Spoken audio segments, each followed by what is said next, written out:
Hey everyone, welcome back to the channel. I just wanted to drop a quick video this week to show you some of the product research videos that I do within my role for Honest FBA. So obviously this is Brand Mason's YouTube channel. We are a full management Amazon agency. However, I also work within Honest FBA as well as managing my own brands. So I wanted to show you a little bit about the product research that we do within Honest FBA, how we find the products and the sorts of things that we talk about and what we look at within that course. If you are interested about learning more about Amazon FBA, there's a link down below to more details about the community. I am also using this video to drop a very special discount that we have for Helium 10 for Black Friday. It's a massive 40% off for 12 months. So it's the biggest discount I've ever seen. So make sure you take advantage of it. You won't see that again for a long time, maybe not even ever again that much.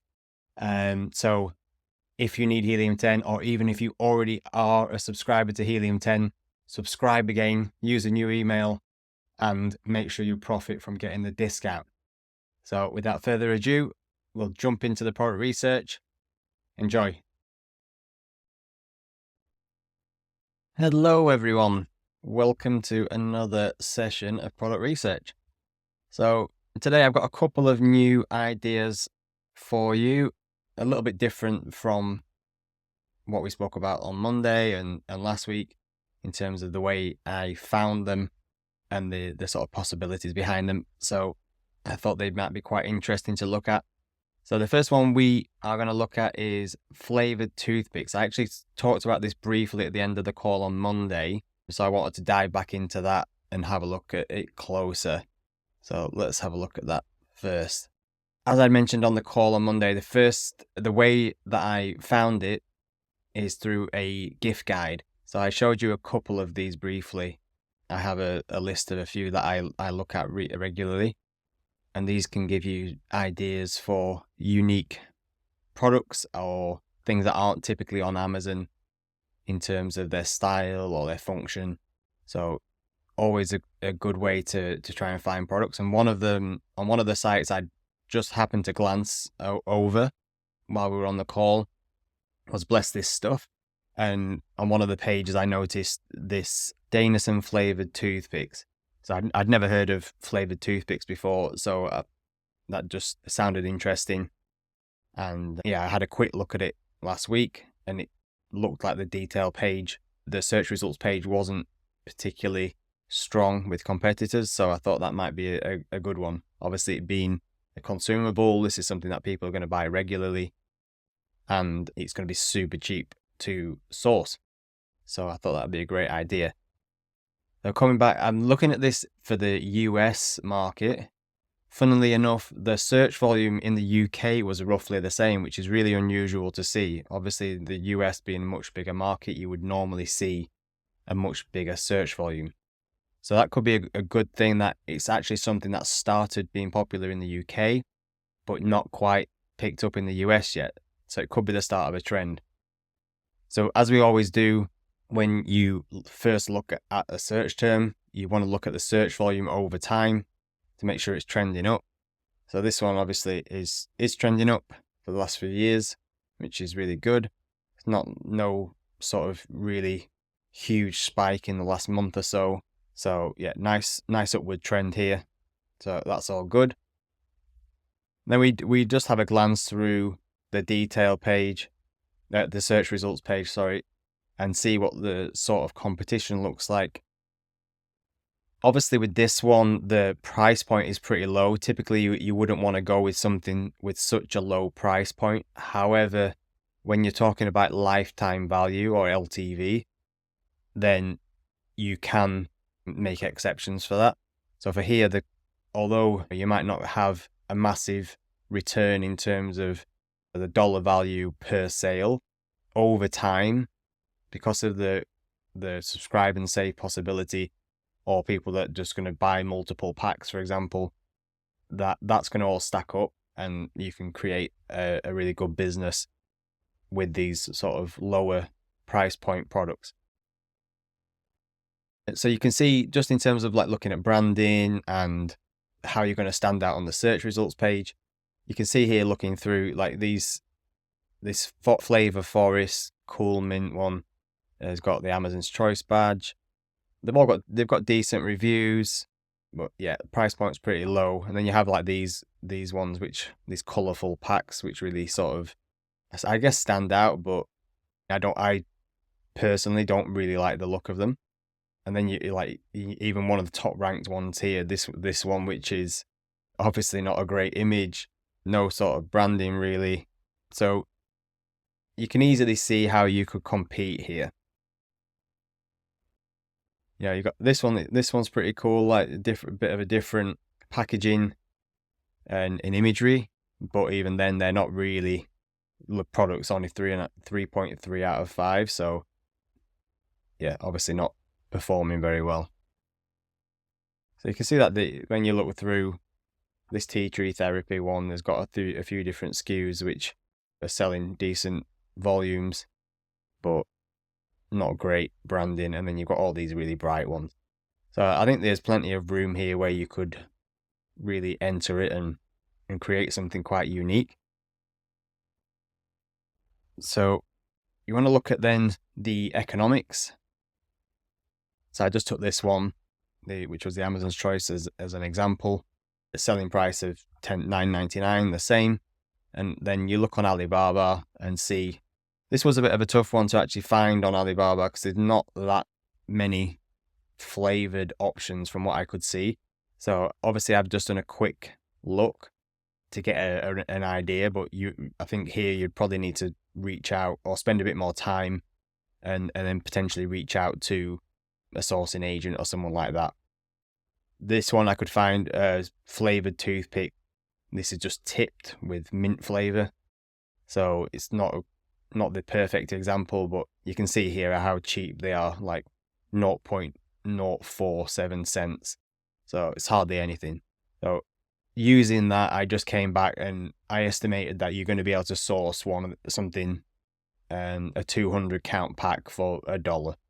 Just that's from my experience and what the little I could see on Alibaba. So I reckon you could get it for about $1. And then freight costs roughly 200. And then here I just put in the duties and tariffs part 20% to include the PPC and potential duties and tariffs. Again, you need to have a look at what the actual duties and tariffs would be to get a clear picture on that, but that's just a rough estimate. And then you can look at that as you delve into it deeper. So that gives a really good margin and a fantastic ROI. So if you can get it for that price, then it could be a really good one. Obviously, this one just alone is doing 10,000 a month, and that's just one flavor. So you could easily do lots of different flavors here, and it could be a good option. When we are looking to make sure, I should have gone over this bit before, but yeah, just analyzing what the main keyword is. So even though we found here that it's said flavored toothpicks, we can't always assume that that's the main keyword. So when you find the top seller and you click on keywords to do a Cerebro reverse acing search, and then from that you filter it by organic rank, so you're seeing where they're ranking on the top page, and then sort by search volume. And then we saw here that the search volume that we had, flavored toothpicks, is actually the main keyword. So we were right in searching that in the first place.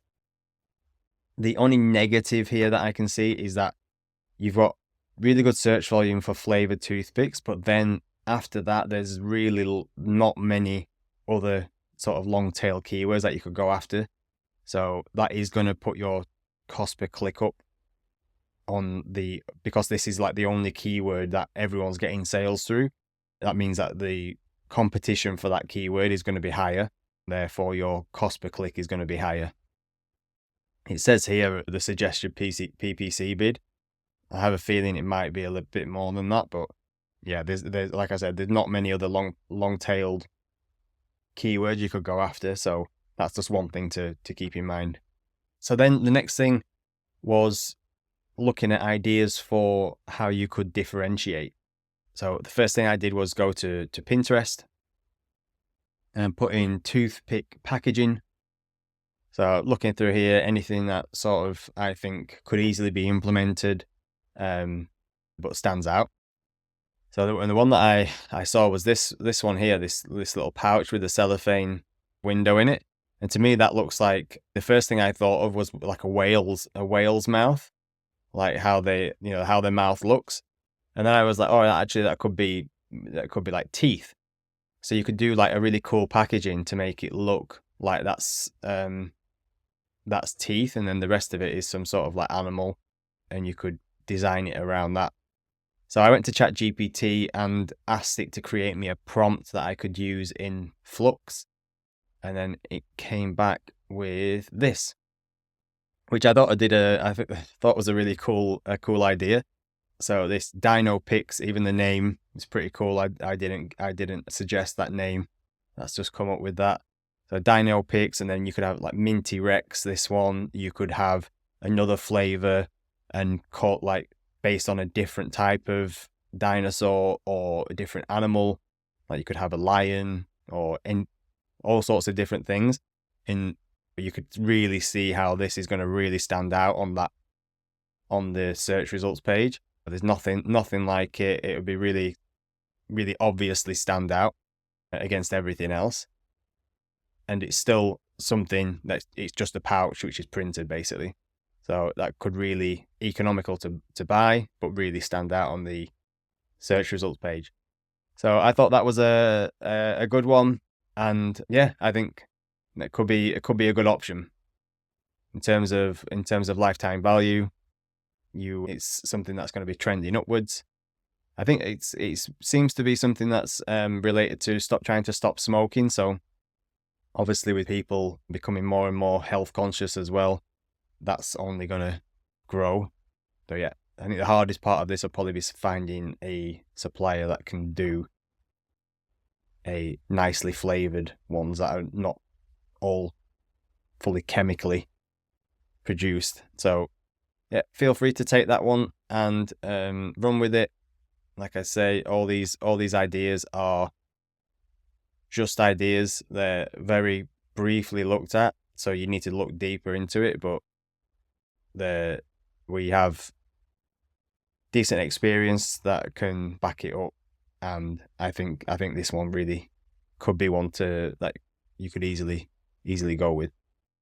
So that's that for that one, and we'll go on to the next one. Hey guys, just wanted to jump in here to remind you there is a link below to the very special Helium 10 40% off for 12-month discount. Make sure you take advantage of it to be able to do this sort of product research yourself and look at all sorts of different metrics. There's lots of other tools on there, so anything that you need to know about Helium 10, give me a shout. I can do a specific video on it, so get after it. Right, so the next one I wanted to look at is this balance ball chair.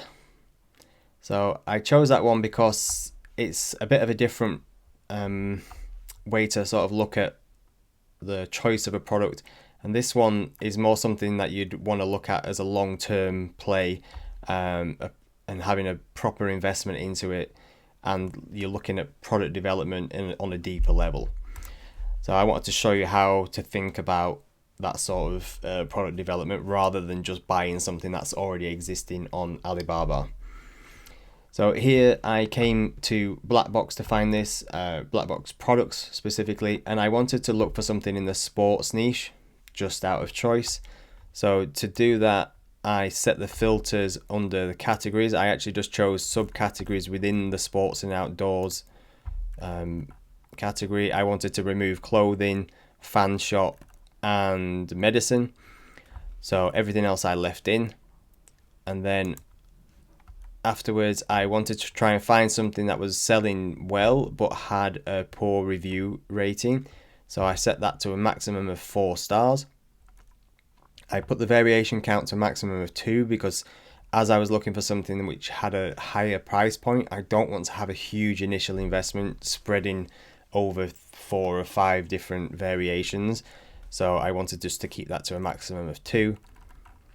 And then price point $80 to $170. Again, thinking about having not a huge initial investment, but significant.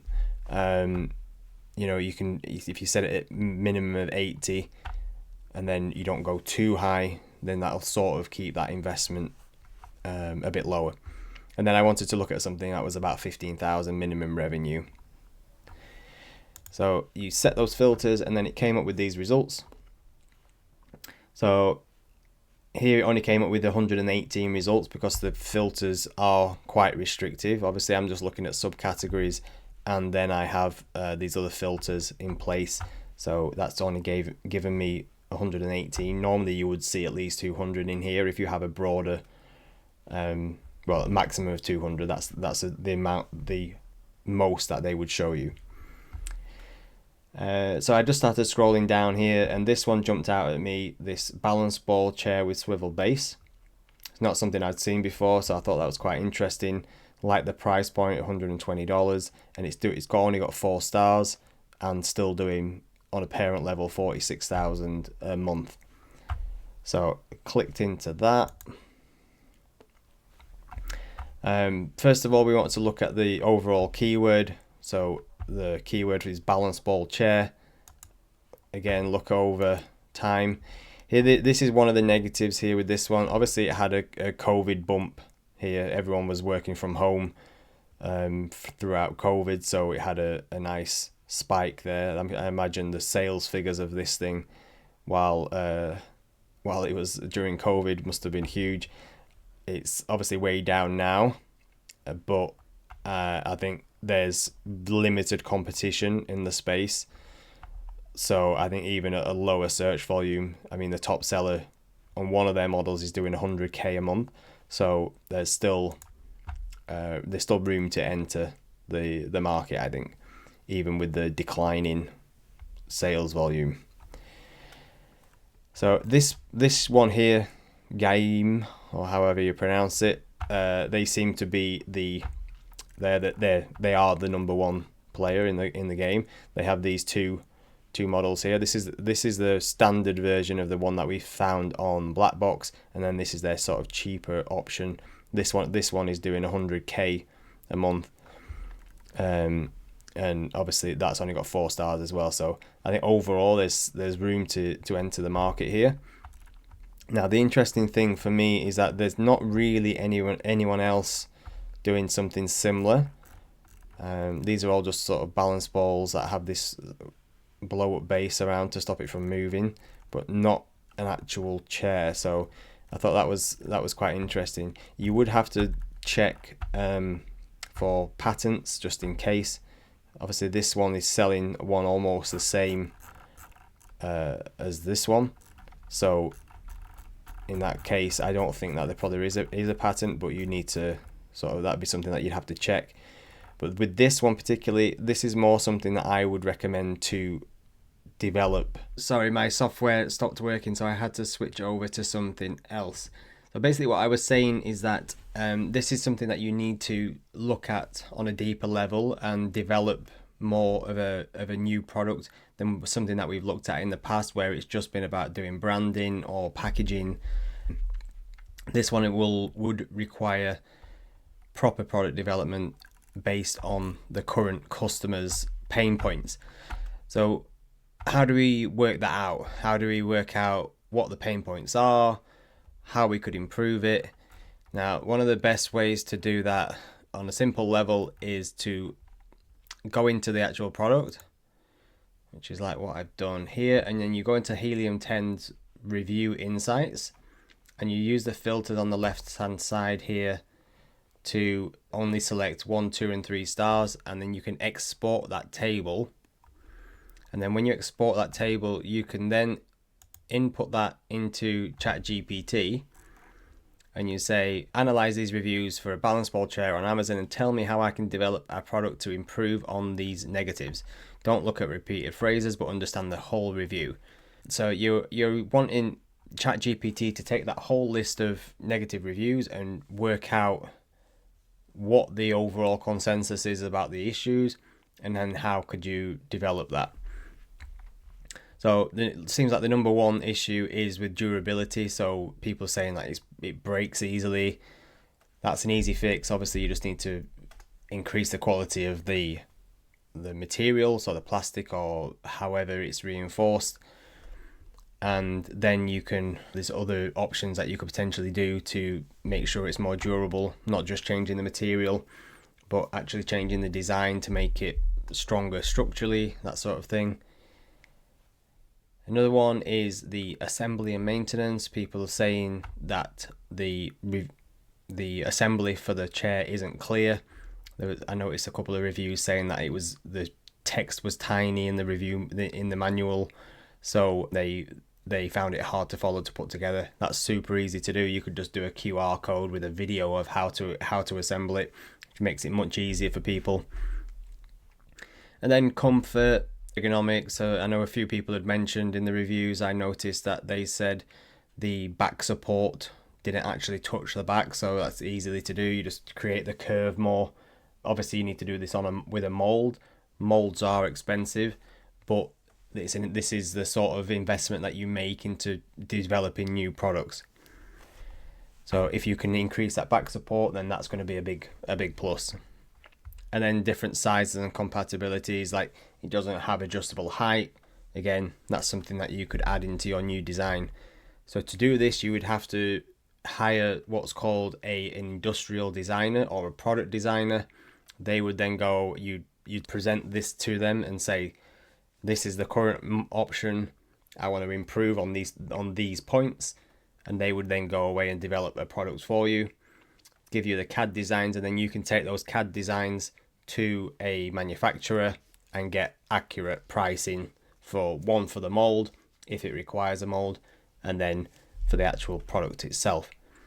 Things with molds, you can negotiate the mold to split the cost with the supplier based on a projected amount of volume that you're going to do over the next 2 to 3 years perhaps, or you can pay it all up front. And then often they say, if you order 10,000 units from us over a 12-month period, then you'll get that mold cost back. So even though it's a big investment at the beginning, it can be a really good option to do something like that. And obviously here with this particular market, you've only really got this one brand that you're competing against. So if you can improve on what they're doing, there's a really good chance that you could get up to that 100,000 a month in sales, like what they're doing. So yeah, if it was a much more saturated market, much more competition, then it's more risky to create your own version. But yeah, I think with this one, it's a pretty good option. So when we're looking at the economics, we have to estimate roughly what price you're going to hope to get it for. You can have a look on Alibaba and get a rough idea. Like there's some like this, which are like $15, $20, $15. So you can get a rough idea of how much it might be. Obviously, if you're going to want to have a better product, potentially higher quality, so the cost might go up a little bit. But if you just estimate for now, just to make sure it actually could work out in terms of the economics, then use like $20 as a rough price point. And then I've added 15% here because it's not a very saturated market. I think 15% would cover PPC and potential duties and tariffs, but again, you need to check what the actual duties and tariffs might be. So yeah, it comes out with a decent margin, but again, that's more looking towards product development on a proper scale, that you're going to really develop your own product and think about how you can improve on the pain points of people, and how can you improve on what the products already are in the market. So this is something that we don't see that often when with people in the course, that you really have to think outside the box and think about how you can change a product, not just to do branding and packaging, which sometimes on for consumables is definitely, that's the main thing, the main way that you can stand out. But if you think about products like this, where there's a ton of options like this, that you can really develop your own product, then you have the possibility to really stand out in the marketplace. You can get IP for it, you can get a design patent or a utility patent, and then you can really build on that. So this is the sort of thing that you could use as like a hero product for your brand, and then you can launch second, third, fourth products off that, which aren't necessarily all unique like this. But if you start with that hero product, or they sometimes call it a keystone product, you start with that, and then that's the base for your brand, and then you can easily launch other compatible products within that brand that potentially are just something that's already existing. So hopefully that helped. I've just got those two for today, and then we're going to look at some more on Monday on the live call. But hopefully that gave you a bit of a different view of different options for product research and what's possible. So yeah, hopefully that helps. Feel free to drop any questions below in the Discord channel if you have any questions, and if not, I'll see you on Monday. Cheers.